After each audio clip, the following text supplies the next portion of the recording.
So I'm sure the way that even if people didn't know about your project, I'm sure Mhm. most people in the gaming space have probably heard of it because of Ultrakill, even if they don't know about Yep. buttplug.io. Yep. So, I should like to back way, way, way up. Mm-hmm. Mm-hmm. The way that I got started in all of this, back in 2005, I created this thing called the Sex Box, which was really I just drilled a couple of holes in an original Xbox controller, took the rumble motors out, wired the motor wires to some jacks, and hooked vibrators to that, and created the first rumble based vibration system for passing through rumble to toys. Mm-hmm. And that made it that went viral for 2005, which means I got on like Boing Boing and shit. I may have gotten on Slashdot, I think. Yeah.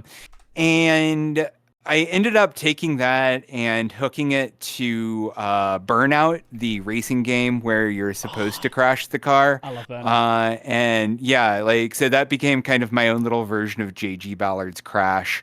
And I showed that at GDC and all. And so we've had like this whole thing of interaction of sex toys and video games has been something I've been doing for 20 years now. So Ultrakill came along. And this was so weird because so this was just on Twitter back when it was still Twitter. So Joy Shami was just tweeted something about Lovence and Ultrakill, and I was like, okay, I've never heard of this Ultrakill game. I'll go take a look. Oh, it's Unity. I can crank a mod for that real quick. And so I was like live tweeting like me putting together this mod, and then one of the Ultrakill devs, Peter, reached out and was like, we're already building a mod, right? And I was like, the fuck? Really? For your own game? Not as a well, okay, kind of as a joke. Oh, okay, sure, whatever.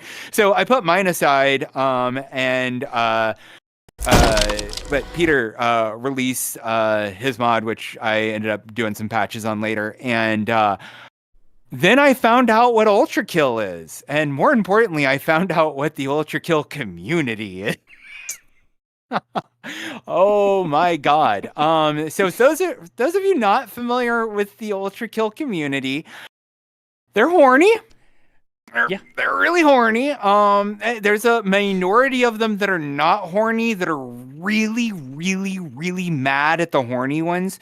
For those of you that are not familiar with Ultrakill, the game, it is a boomer shooter that's a whole bunch of other things too. You play a robot that's running through hell that gets its health back by bathing in the blood of the enemies that it shoots and all. It's a fantastic speedrunning boomer shooter. I really recommend checking it out. It's a great game. But yeah, the community was definitely what drove this. Like, this was a combination of the right mod for the right people. Right. And the developers releasing it themselves. Like, it wasn't like it actually being the people that made the game really pushing this. And that's been one of the biggest things that's happened in the history of the project. That's kind of like, it is now, people talk about, when anyone talks about a butt plug mod, there's two things that'll come up. It'll either be, oh, they're doing Ultrakill again, or, oh, they're doing chess again.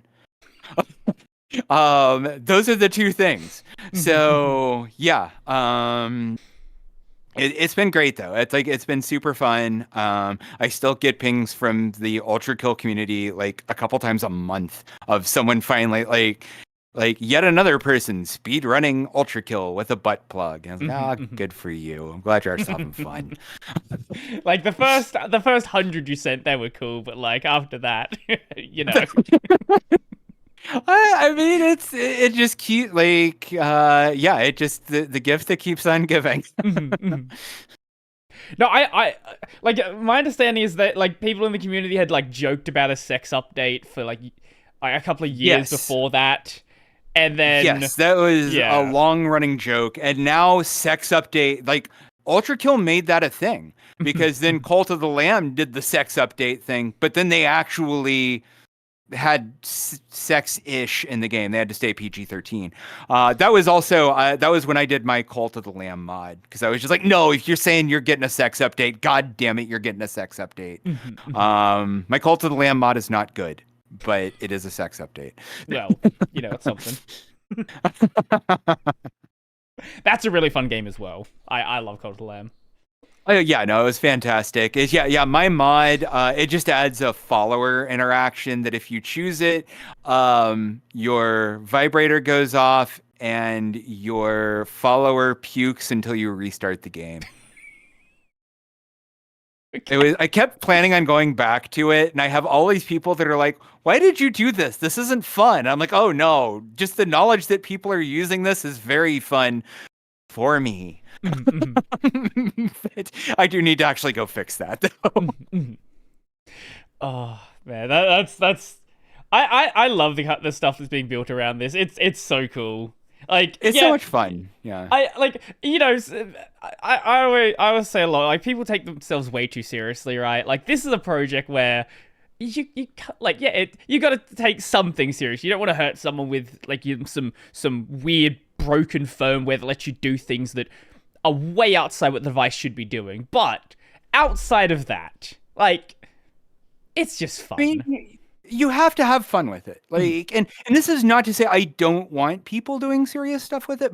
By all means. I mean, like, I've gotten wonderful messages from people who are like, your library has allowed me to like be more intimate in this long distance relationship, or it's allowed me to act out things that I can't do because my interests are not physically possible. I mean, I'm once again sitting here in VR chat, land of things that are not physically possible. And yes, there are several plugins for my library in here.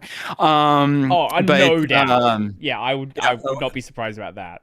OSC.toys. Anyways, it's like there's all sorts of really cool, serious potential. I don't want to downplay that, but it is also really fun to just shitpost, have fun with, see what we can add the contexts to, and we try to do it in a safe way. Like anytime someone is asking us to it's like, can you add toy toy support to this massively multiplayer online game with random lobbies or something like that. We're like, yeah, no, don't do that. Like, please don't use our stuff in situations where the consents context is really murky or something. And I mean, the best we can do is just say, please don't. It is open source software. And I'm not going to say we haven't had like our issues in the past too, but we do what we can, both to like facilitate the people that want to do stuff for relationships or interests or whatever else, and for just the people that are just like, this 3DS emulator really needs butt plugs. Right. Like I did see you replied under one of the comments where someone was like, I think it was the AI tool where it was like, are they doing anything to stop it from working on videos of people that aren't consenting? It's just like, that's just not a thing that's possible, right? Oh God. I mean, the biggest problem with the internet is the people on it. Sure. This is so way back. I worked on Second Life. I was an employee at Linden Lab. Sure. And yeah, I spent 2 years as an employee on Second Life as a cube, no less. That's why there's this little cube right here on my collar. I was Cube Linden. And so I have seen what people do in virtual worlds, and I don't ever want to be anywhere near having to manage a user-generated content platform again. And a library is sort of a user-generated content platform for software, especially the one that I put out. And you take what precautions you can. Like you do what you can for what we would call trust and safety or whatever else. But it's a fraught situation. It's difficult when you just like you really want to put something out there and you really want to see people use it, but then you can't really go, no, not like that. So right. And even if you say no, not like that, right? Like it's open source. Somebody else could do it. Yeah, that's the issue. Like, yeah, and that was like someone, as you said, someone was asking if like one of the major sex toy companies, well, pretty much all. This is a really freaky point you're gonna love.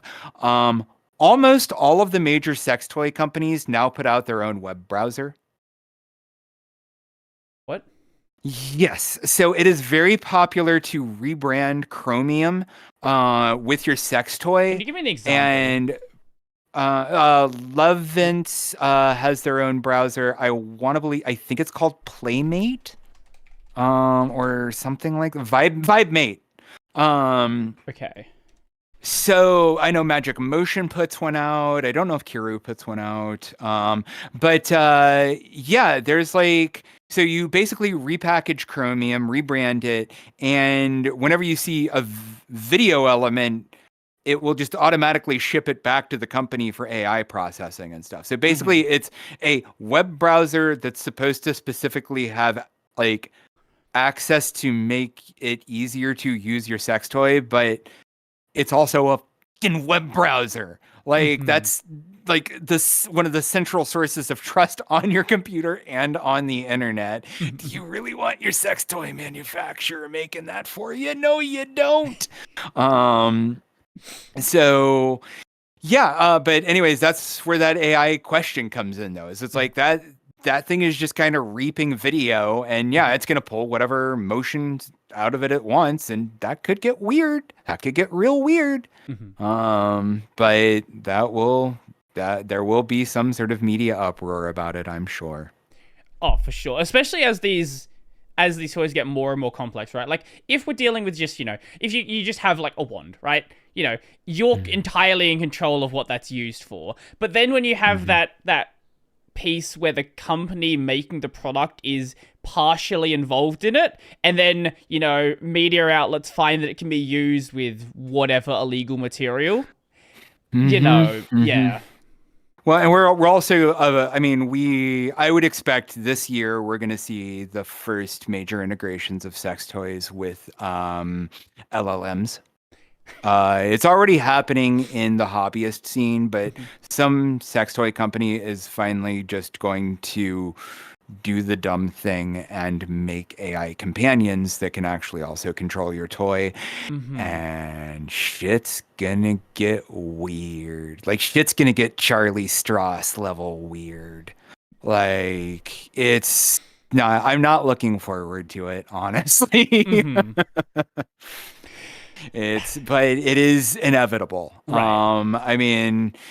And the thing is, and there's also just a bunch of predictions that are just going to end up wrong. Like we spent that time in like 2016, 2017, where by 2025, we're all supposed to be having sex with sex robots now. And I don't see no sex robots. I was very, very pessimistic about that then. And I was right. Well, depends on how you define robot, right? Like, actually, yeah. Because technically, a lot of the toys that we have that we support are kind of sex robots, but especially once you get stuff like the really complex ones, right? Like, if it has 6 degrees of movement, you're getting pretty close. Like the SR6 and stuff. Yeah, no, it's a type of robot. As much as like a KUKA arm or anything else. It just but when people think sex robots, they're going for the AI as in the Kubrick Spielberg type, like Jude Law, humanoid, like the stuff that Real Robotics. I was literally about to bring it up. I've got an article open right now about Robotics, and they're like, it's not a sex robot; it's for companionship. However, we can't, Yeah. Realbotics is very good at getting PR. Yeah. This, like, you know, it's kind of crude today, right? But Mhm. I don't see any technical limitation they're going to run into anytime soon. Like, where we're going to be in, 10, 15, 20 years? Like, especially with The this. limit, yeah, it's more the limitation is less technical and more people. Right. Like the major thing that I run into is not so much. Well, I mean, the tech sucks. Don't get me wrong. Like almost every piece of software we have is at. Really shouldn't call them ass. That's where they go, not what they are. They're bad. They're just bad. There is no engineering thought put into this. Most of the companies that produce these things don't have engineering teams. Mhm. They're just outsourcing to a factory or a contract manufacturer and saying, make this thing, and then they just put their brand on it and sell it. Mhm. But on top of that, though, people don't really have good sex education in the first place, like with each other, much less with the complexities of online relationships and the differences in that are needed in communication and security and everything else around that. And that's going to get way worse before it gets better because the technology keeps moving on, but the education's not catching up. Mhm. I mean, a lot of people are still just finding out that teledildonics exists. Like the term's been around for 35 years now. Okay. And yeah, so teledildonics is the term that I thought it was just a funny word that you used. I didn't know it was an actual oh no no term. no no no no no that is There actually was it a was Wikipedia article.